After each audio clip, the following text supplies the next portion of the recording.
வணக்கம் மக்களே. ஒரு மாணவனோட முதல் பள்ளிக்கூடம் எதுனா அவனோட வீடு தான். அவங்க அப்பாவும் அம்மாவும் தான் ஆசிரியர்கள். அவங்க தான் அந்த இப்போ ஸ்கூலில் சேர்க்கறதுக்கு முன்னாடியே இந்த பையனுக்கு ஸ்கூலில் சொல்லிக் கொடுக்காத பழக்கங்கள் சொல்லிக் கொடுக்கணும்.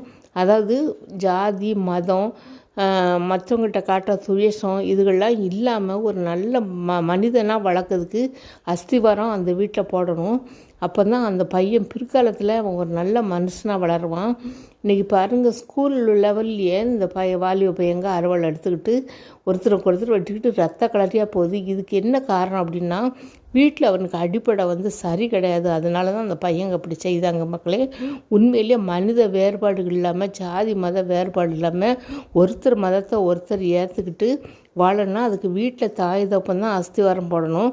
அப்போ தான் அந்த பையன் இல்லை அவங்க குடும்பமே பிற்காலத்தில் நல்லாயிருக்கும், சமுதாயத்துக்கு பிரயோஜனமாக இருக்கும்.